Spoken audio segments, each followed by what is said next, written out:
बोला था कि गैलोमीटर को अपन स्टार्ट करेंगे, ठीक है, लेकिन गैलोमीटर को थोड़ा सा रुक करके अपन स्टार्ट करने वाले हैं। पहले एक आर्टिकल जो छूटा हुआ है उसको देख रहे हैं। If there are two parallel conductors carrying current through them then we observe that they either start to attract each other और रिपेल ईच अदर। क्यों होता है? कहाँ देखा होगा आपने?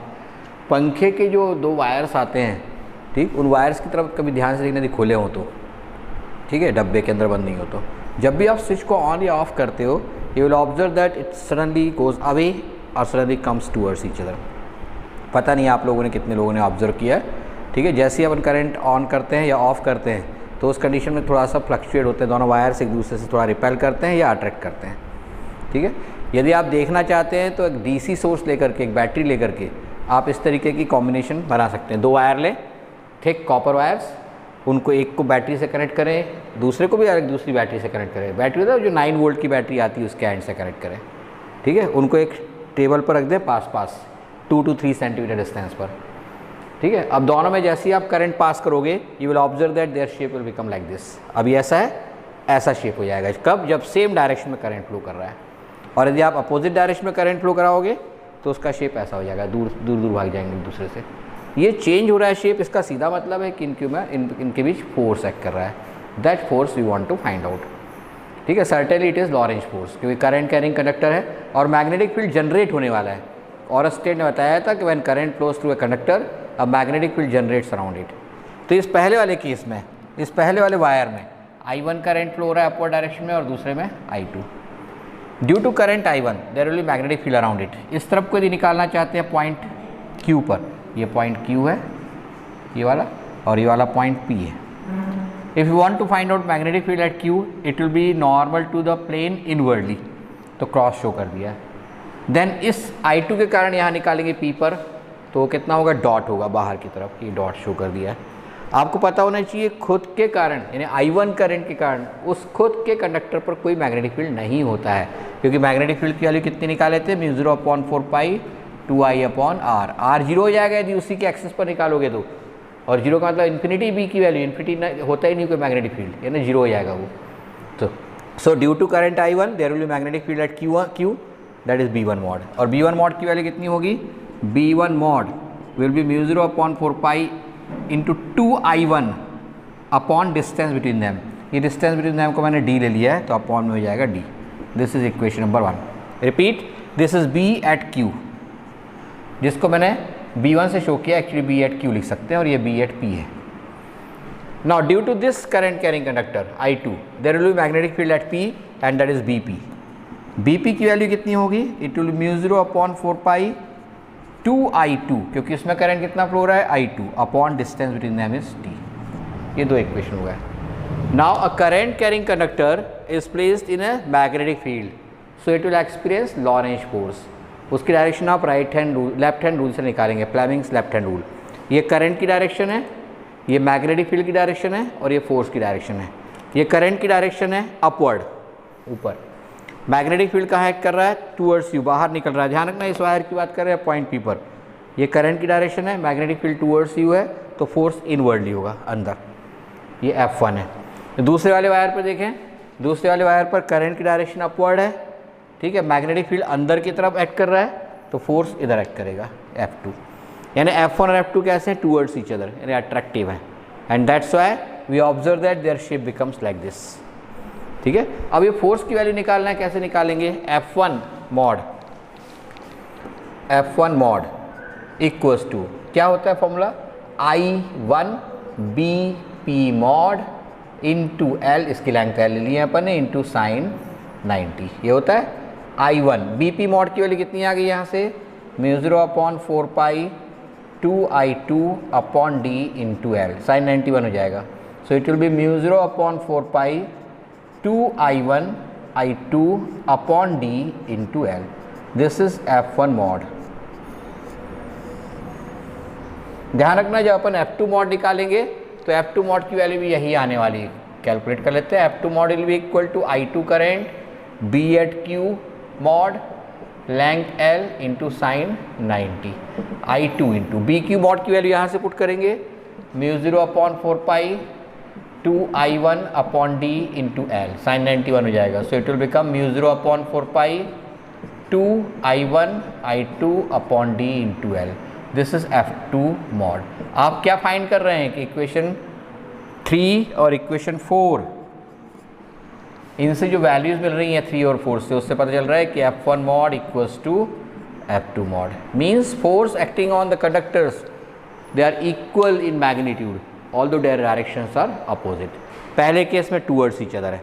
ये तब है जब current flows in same direction. Second case लेने वाले हैं जब करंट फ्लो करेगा अपोजिट डायरेक्शन में. करंट जब अपोजिट डायरेक्शन में फ्लो होगा तब कैसे होगा देखें. इसमें तो मैंने अभी भी अपवर्ड डायरेक्शन में करंट रखा है, लेकिन इस दूसरे वाले में डाउनवर्ड कर दिया करंट. ठीक, I1 एंड I2. अब इस I1 के कारण आपको पता है कि पॉइंट Q पर मैग्नेटिक फील्ड आएगा, that is B at Q. और इस I2 के कारण यहाँ पर आएगा, that is B at P. Magnetic field की डायरेक्शन इसके कारण उधर निकालेंगे तो अभी भी क्रॉस रहेगी, और यहाँ इसके कारण जब निकालेंगे I2 के कारण तो वो भी क्रॉस रहेगी. यानी दोनों यहाँ पर P और Q पर magnetic field will be cross, that is inwardly, अंदर की तरफ रहेगी. ठीक है, जब दोनों की डायरेक्शन अंदर की तरफ है तो अब लॉरेंज फोर्स की डायरेक्शन निकालेंगे इस रूल का यूज़ करके.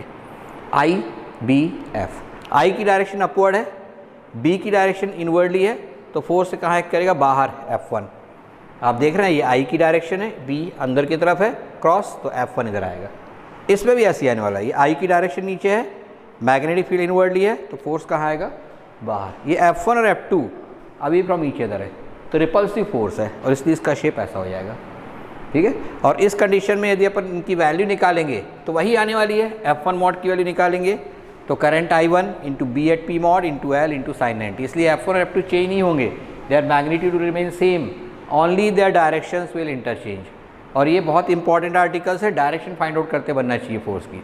आप अक्सर डायरेक्शन ऑफ मैग्नेटिक फील्ड गलत कर देते हैं या डायरेक्शन ऑफ लॉरेंज फोर्स गलत निकाल देते हैं, भटकते रहते हैं, कई और रट्टा मार लेते हैं. ठीक है, पहले केस में यहाँ पर डॉट क्रॉस कर लेना है, यहाँ दोनों तरफ अंदर फोर्स कर लेना है. दूसरे में यहाँ दोनों जगह क्रॉस कर लेना है, फोर्स को बाहर की तरफ कर लेना है. कैसे नहीं पता. ठीक है, तो उसको ज़रा ध्यान से समझ लें आप. पहले वाले में करंट की डायरेक्शन इधर है I1 और इस साइड को निकाल रहे हैं पॉइंट Q पर, तो क्रॉस आएगा. इस पर डायरेक्शन ऑफ करंट अपवर्ड है और उधर पॉइंट P है, तो बाहर की तरफ आएगा डॉट.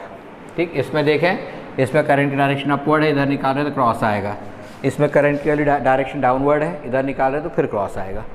ठीक, और अब मैग्नेटिक फील्ड जब है यहाँ पर डॉट और ये करंट की डायरेक्शन अपवर्ड है, तो ये लॉ लगेगा. ये I है अपवर्ड डायरेक्शन में, मैग्नेटिक फील्ड है आपकी तरफ बाहर निकलता हुआ, तो फोर्स होगा इधर. ठीक है, तो इनवर्ड है.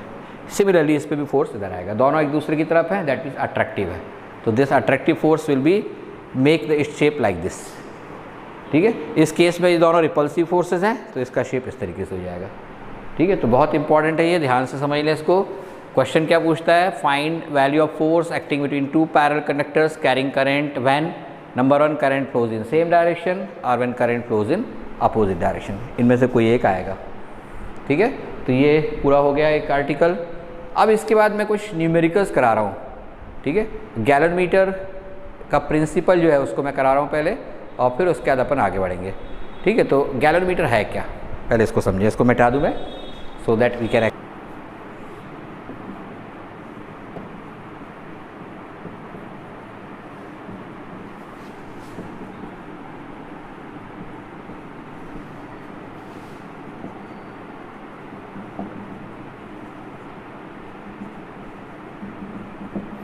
Galvanometer is a device which is used to sense presence of current in a circuit or in a conductor. It is not used to measure current, it is used to sense current. Measure करने के लिए आप ammeter use करते हैं. तो galvanometer is an instrument or a device which is used to sense presence of current in a circuit or in a conductor or through a conductor. तो ये ध्यान रखने वाली बात है, galvanometer is different than ammeter. Galvanometer only senses presence of any current. बहुत small amount of current भी है, माइक्रो एम्पेयर में भी है, तब भी आप सेंस करना चाहेंगे. ठीक है, बट यदि मान लो आप पढ़ना चाहते हैं how much current is flowing in that particular circuit, then in that case we use ammeter. ठीक है, जो इसको कन्वर्ट करके बनता है. तो galvanometer is a device which is use to sense presence of current in a circuit.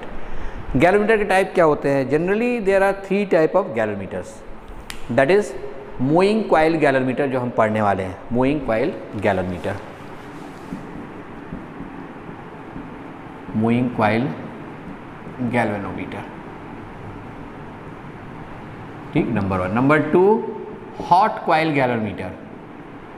We'll find out that it is not possible to measure alternating current with the help of moving coil galvanometer, and that's why we use hot coil galvanometer to measure alternating current.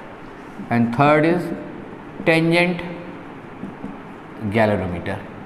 ये दोनों हमारे syllabus में नहीं है नीचे वाले, हमको पढ़ना है मूविंग कॉइल गैल्वेनोमीटर, ठीक है। तो मूविंग कॉइल गैल्वेनोमीटर का क्या प्रिंसिपल है, इसको समझने के लिए मैं एक छोटा सा डायग्राम बना रहा हूँ, ठीक है, और फिर अपन उसको सॉल्व करेंगे। यदि एक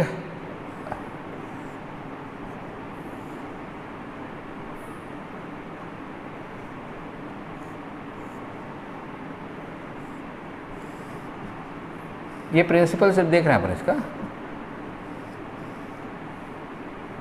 मैग्नेटिक फील्ड बी है, uniform magnetic field. In this magnetic field coil P Q R S is placed, ठीक है। इसमें एक अपने रीस्टोरिंग टॉर्क देने के लिए इसके साथ हमने अटैच कर दिया है एक स्प्रिंग, जो यहाँ शो नहीं किया हुआ है, ठीक है।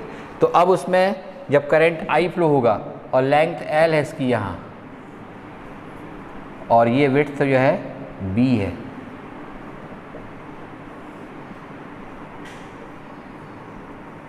ठीक है। तो उस कंडीशन में हमने पढ़ा था, इस पर जो टॉर्क एक्ट करेगा, deflecting torque, it's value is N I B mod A mod sine 90, क्योंकि हमने फील्ड को कैसा बना दिया, रेडियल मैग्नेटिक फील्ड बना दिया, so that angle between vector B and vector A is always 90। तो ये हो जाएगा डिफ्लेक्टिंग टॉर्क। अभी जब अपन पूरा डायग्राम बनाएंगे तो और क्लियर होगा, ठीक है। डिफ्लेक्टिंग टॉर्क है, जैसे ही डिफ्लेक्ट होना शुरू होती है, इसके साथ हमने एक स्प्रिंग कॉम्बिनेशन लगाया हुआ है। Spring always opposes any change in its shape और साइज। यदि आप उसको स्ट्रेच करते हैं तो इनवर्ड फोर्स अप्लाई करता है, यदि आप उसे रोटेट करते हैं तो हमने जिस डायरेक्शन रोटेट किया उसके अपोजिट डायरेक्शन में टॉर्क प्रोड्यूस करता है। We call it restoring torque.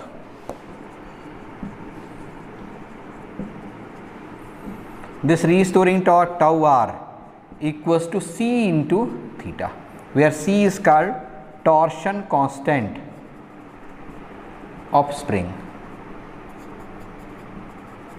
ठीक है। और थीटा जो है उसका एंगुलर टॉर्शन है, जितने एंगल से आपने उसको रोटेट किया हुआ है, ठीक है। ये कहलाएगा रीस्टोरिंग टॉर्क। एट बैलेंस, जब वो थीटा एंगल पर घूम करके रुक जाएगा ये कॉइल, तो उसमें बैलेंस में होगा। तो दोनों टॉर्क कैसे होंगे, tau d equals to tau r mod, and in that case it will become N I B mod A mod sine 91 हो जाएगा, is equal to C into theta, और I is equal to C upon N B mod A mod into theta. ये जो bracket में लिखी हुई object है C upon N B A, ये कांस्टेंट है, ठीक है। C upon N B mod A mod, we call it galvanometer constant K, galvanometer constant, ठीक है। तो इसलिए I इज इक्वल टू क्या हो जाएगा, K इंटू थीटा। तो आप यदि उसके साथ एक स्केल लगा लेते हैं, एंगुलर स्केल, ठीक है, जो सीधे आपको किसको शो कर देगी, थीटा को, तो K की वैल्यू आप इसमें से देख करके निकाल लोगे।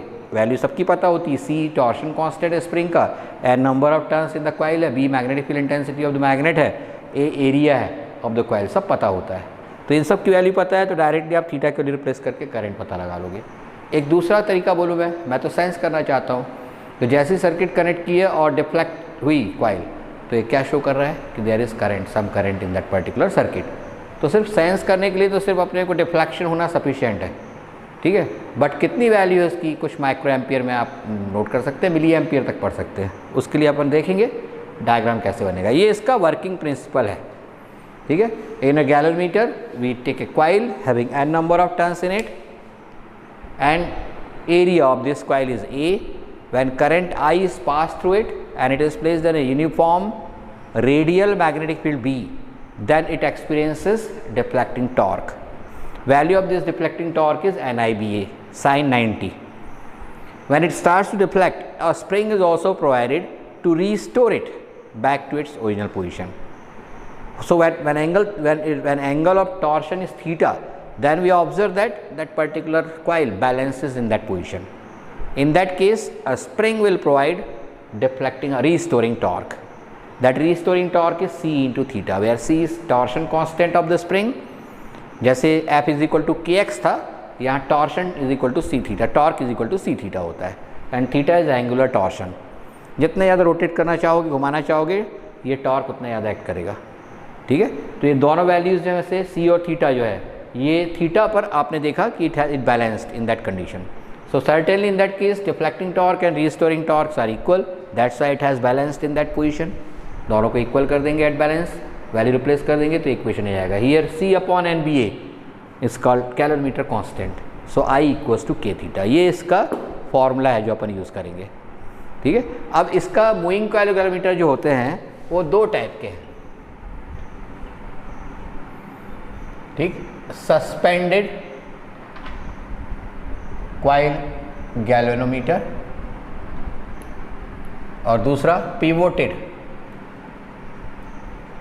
Coil galvanometer. ठीक, इनके और भी नाम है, वेस्टर्न गैल्वेनोमीटर, डी और स्नोवल गैल्वेनोमीटर, मैं सब बताऊंगा. ठीक है, प्राइमरीली हम इनको इस तरीके से बोलते हैं. ठीक है, suspended coil galvanometer and pivoted coil galvanometer. तो उसमें से सबसे पहले मैं सस्पेंडेड कॉइल गैल्वेनोमीटर को स्टार्ट कर रहा हूँ. ठीक है, प्रिंसिपल एंड फॉर्मूला हो गया ये पूरा. ठीक है, इसके बाद अपन स्टार्ट कर रहे हैं सस्पेंडेड कॉइल गैल्वेनोमीटर. तो कैसे करेंगे, उसका डायग्राम कैसा होगा, मैं जो डायग्राम बना रहा हूँ उसके अलावा बुक में भी एक और डायग्राम दिया हुआ है. ठीक है, हाँ इसकी फ़ोटो ले लो. ये जो आपको प्रिंसिपल एंड फॉर्मूला है, ठीक है, और टाइप्स जो हैं ये आपको मिल जाएंगे क्लासरूम में. ठीक है, आप उसको देख लेंगे. अब अपन बनाने जा रहे हैं डायग्राम. बीच वाले पोर्शन को मैं एक बार एक्सप्लेन कर दूंगा बाद में.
देखिए जरा, इस डायग्राम में मूविंग कॉइल गैल्वेनोमीटर है which is suspended type,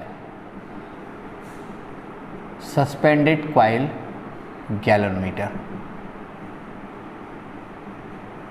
coil को सस्पेंड किया, ये जो सस्पेंशन स्क्रू है एस, ठीक, इसके एंड से यहाँ से एक फॉस्फर ब्रांच की एक स्ट्रिप लगी होती है, फॉस्फर ब्रांच. ये जो है ये फॉस्फर ब्रॉन्ज स्ट्रिप है. इसकी खासियत होती है कि इसकी इलास्टिसिटी हाई होती है. ठीक है, स्ट्रिप की, और ये जब अपन रोटेट करेंगे तो रीस्टोरिंग टॉर्क प्रोवाइड करेगा. ये और नीचे जो स्प्रिंग है दोनों कंबाइंडली इसको एक रीस्टोरिंग टॉर्क प्रोवाइड करेंगे.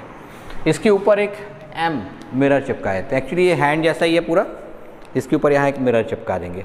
मिरर प्लेन मिरर होगा, उसके ठीक सामने एक सोर्स रखा होता है, वो मैंने अलग से डायग्राम बनाऊंगा. ये स्केल है, स्केल के बीचों बीच यहाँ पर एक बल्ब लगा रहता है और यहाँ सामने ये मिरर है. जब लाइट सीधा इस बल्ब से आता है और ये इसी डायरेक्शन में चला जाता है तो जीरो के साथ कोइंसाइड हो जाता है. ये बल्ब है यहाँ पर, ठीक है, ये कहलाता है लैम्प, स्केल अरेंजमेंट बहुत जगह पुराने ज़माने में इंस्ट्रूमेंट्स में यूज़ होता था। ये मिरर की वाली पोजीशन है M, ठीक है। When ever this coil rotates, this mirror also rotates with it. तो रोटेट होगा और थीटा एंगल से रोटेट हुआ सपोज, तो मिरर की नई पोजीशन ही आ जाएगी M1। ये इनके बीच का एंगल कितना हो जाएगा बता दूं, ये एंगल जो है ये थीटा है। तो उस केस में जो रिफ्लेक्टेड रे होगी वो 2 थीटा से रिफ्लेक्ट होगी, आएगी यहीं से, लेकिन मिरर रोटेट हो गया थीटा से तो ये 2 थीटा से रिफ्लेक्ट होगी। Whenever mirror rotates by theta, reflected ray rotates by 2 theta, ये कंडीशन होती है। तो यहाँ बी बल्ब जो है ओरिजिन O पर यहाँ पर था, इसका यहाँ पर आपको पॉइंट मिलेगा A, ग्लो यहाँ दिखेगा स्केल पर, ये स्केल है। तो डिस्टेंस स्केल पर जो है मेज़र कर लेंगे, लेट इट बी x, ठीक है। ये डिस्टेंस जो होती है नियरली 1 मीटर होती है D। तो angle 2 theta equals to arc x upon radius D। So theta is equal to क्या पुट सकते हैं, x अपॉन 2D। इसको रिप्लेस कर देंगे, अभी अपन ने फॉर्मूला निकाला था I is equal to k theta, इसमें थीटा के लिए रिप्लेस कर देंगे तो क्या हो जाएगा I equal to k x upon 2D। वहाँ तक तो करेंगे, उसके आगे इतना करेंगे, k upon 2D is another constant k1, so I is equal to k1 into x। तो आप सिर्फ x को पढ़ कर बता सकते हैं कि I की वैल्यू कितनी होगी। रिपीट, तो मैं फिर से रिपीट कर दूँ, इसमें NS ये हॉर्स शू मैग्नेट है, उसके पोल फेसेस को कॉन्केव कट कर दिया है so that the field becomes radial. It is a strong magnet, horse shoe shape magnet whose pole faces are cut concave to make the field radial and the coil is placed in between the poles। ये coil actually cylindrical core होता है, cylindrical core यहाँ नहीं show किया, rectangular किया है मैंने, but you must know that the core is cylindrical. और ये सिलिंड्रिकल कोर जो होती है it is made of soft iron. Soft iron भी सीधा यूज़ नहीं करते, laminated sheets of soft iron होती है।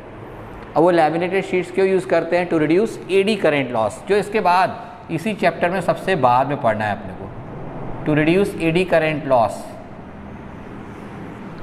ठीक है। We use core which is made of laminated sheets of soft iron, ये अंदर जो है, and on that particular soft core we wound copper coil, ठीक है। Copper coil which is made of insulated copper wire. ये copper coil भी सीधे wound नहीं करते हैं, we place a aluminium frame around it and on that aluminium frame we wound the copper coil. तो actually हम पहले क्या करते हैं कि एल्यूमिनियम फ्रेम लेकर उसके ऊपर कॉपर क्वाइल वाउंड कर देते हैं और एल्यूमिनियम फ्रेम के अंदर ये सॉफ्ट आयरन कोर को इंसर्ट कर देते हैं, ठीक है। ये इसकी कंस्ट्रक्शन होता है। रिपीट कर दें, it is NS is a horse shoe shaped magnet, we call it field magnet. Its pole faces are cut concave to make the field radial. Radial magnetic field समझा था अपन ने। In the gap between the 2 poles we place a coil. This coil is actually wound on a cylindrical core made of laminated sheets of soft iron, and on that cylindrical core we wound copper wire, insulated copper wires around it. These insulated copper wires are actually wound on the aluminum frame to make it dead beat। अब ये dead beat क्या होता है, सब चीज़ें अपन धीरे धीरे समझेंगे, इसलिए बताया मैंने कि ये एक बार का नहीं बल्कि 2-3 बार समझने पर ही पूरी तरीके से समझ में आता है, ठीक है। डेड बीट क्या होता है ये भी अपन बाद में सीखने वाले हैं, लेकिन यहाँ उसका एप्लीकेशन कर लिया है। तो 3 चीज़ें हैं। Number 1 horse shoe shape magnet use किया है जिसके पोल फेसेस कट कॉनकेव है so that to make the field radial, ये हम समझ चुके हैं। In this field we place a copper coil which is wound over aluminium frame and at the centre of that aluminium frame a core is placed which is made of laminated sheets of soft iron. Laminated sheets use करते हैं to reduce eddy current loss, और aluminium frame के ऊपर wound करते हैं so that to make the magnet dead beat. ये दोनों चीज़ हम बाद में समझेंगे। Now this coil is suspended with the help of a phosphor bronze strip. Phosphor bronze एक एलॉय होता है, ठीक है, जिसकी इलास्टिसिटी हाई होती है पर ये ब्रिटल होता है, ठीक है। तो उसने फॉस्फर ब्रॉन्ज जैसे सबसे पहले बनाया था, उसने फॉस्फर ब्रॉन्ज स्ट्रिप यूज़ किया था and it is attach to a torsion screw S। ये S जो है we call it torsion screw. ये इसको एडजस्ट करने के लिए यूज़ होता है। एडजस्ट इस तरीके से कि मिरर जो है वो जो लगाया हुआ है on the phosphor bronze strip, a mirror is attached with the help of some adhesive. इस मिरर के ठीक सामने, यहाँ सामने की तरफ मेरे पास, ठीक है, यहाँ एक ऐसी हॉरिजॉन्टल स्केल लगी होती है। उस हॉरिजॉन्टल स्केल के बीचों बीच at the centre of that horizontal scale a bulb, small bulb is placed and on the scale जो बल्ब होगा उस पर 0 होगा और इसके इधर 50 सेंटीमीटर, इधर 50 centimetre, 50-50 centimetre on both sides जो मार्किंग है वो कर देते हैं। तो 1 मीटर स्केल होती है। Generally this 1 metre scale is placed at a distance of 1 metre from the mirror. तो आपको टॉर्शन स्क्रू इतना रोटेट करना है कि जो बल्ब की जो ग्लो है वो मिरर पर पड़ के ठीक वापस बल्ब पर आ जाए। कब? जब कोई करंट फ्लो नहीं कर रहे हैं। तो एडजस्टमेंट के लिए वो टॉर्शन स्क्रू होता है। अ spring is also provided here. Spring and phosphorus strip combinedly provide restoring torque. ठीक है, ये जो दोनों एंड पर जो 2 स्क्रूज लगे हुए हैं T1 एंड T2, ये कनेक्टिंग स्क्रूज हैं। इनसे हम एक्सटर्नल सर्किट को कनेक्ट करेंगे। सपोज ये बल्ब, एक कोई बैटरी है, उसमें करंट को पता लगाना है कितना फ्लो हो रहा है, तो इस तरीके से कनेक्ट कर देंगे। ठीक है, लार्ज अमाउंट ऑफ करंट हम नहीं इसमें से पास करते, उसके लिए हम फिर शंट का यूज़ करेंगे। ठीक है, तो जो करंट जैसे इसमें से पास होना शुरू होगा कॉइल में से, coil will experience a torque NIBA and it will start to rotate. At the same time restoring torque is provided by this spring and phosphorus strip. So it balances. तो ये थीटा एंगल से rotate हो गया। ये पहले M1 position पे था, M position पे सॉरी, और M पोजीशन से घूम करके ये वाली पोजीशन M1 पर आ गया है मिरर। कितने से रोटेट कर दिया है? थीटा से। तो ये रिफ्लेक्टेड रे होंगी वो 2 थीटा से रिफ्लेक्ट हो जाती है। तो ऑन द स्केल जो इसके सामने लगी हुई है, अब 0 पे ठीक नहीं आता लाइट, 0 से कुछ डिस्टेंस पर आता है, वो हम मेज़र कर लेंगे this distance, let it be x। तो x अपॉन d ये 2 थीटा हो जाएगा। इससे थीटा की वैल्यू निकाल लेंगे। इसको हम रिप्लेस कर देंगे उस इक्वेशन में जो पहले निकाले थे, i = k थीटा, तो so that we get another equation i = k1x। ये इसका प्रिंसिपल है। ठीक है, अभी आप लोगों ने कुछ पूछा है, मैं देखना चाहूँगा क्या लिखा है। अच्छा, प्रेजेंट है भाई, है ना? हाँ, मैंने पूछा था प्रेजेंट है या नहीं है। तो ये इसका पूरा एक आर्टिकल है। ठीक है, मैंने आपको एक बार समझा दिया हूँ। ठीक, फिर से एक बार रिपीट कर दूँ, स्टार्ट से आखिरी से, शुरू से आखिरी तक देख लें। This galvanometer is called suspend. ये ऊपर नीचे होते हुए दिखता है।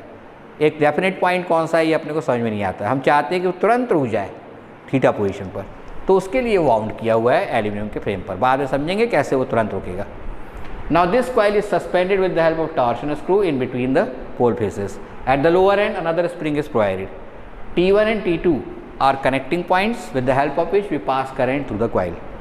When current is passed, अच्छा एक और चीज़, ये फॉस्फोरस की स्ट्रिप है, उसके ऊपर क्या किया हुआ है? A mirror is attached, a plane mirror. This plane mirror which is attached to it, in front of it at a distance of nearly 1 meter, a horizontal scale is provided. At the center of that horizontal scale a bulb is there. ठीक है, जो lamp कहलाएगा, उस lamp से सीधा mirror पर light जाएगा। और आपने टॉर्शन स्क्रू से इस तरीके से बैलेंस किया हुआ है शुरुआत में कि मिरर से वापस सीधा लाइट बल्ब पे ही इंसिडेंट हो जाएगा। तो ग्लो पॉइंट और बल्ब दोनों एक ही होंगे। ठीक है, तो उस केस में वो 0 पर है। अब आप जब इसमें से करंट पास करेंगे, then what will happen? This coil will start to rotate.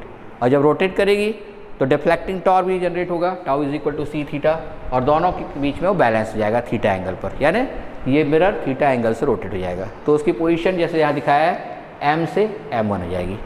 तो जो रिफ्लेक्टिंग वेव है, रिफ्लेक्टिंग रे है, वो 2 थीटा से रोटेट हो जाएगा and it will make a glow point at a।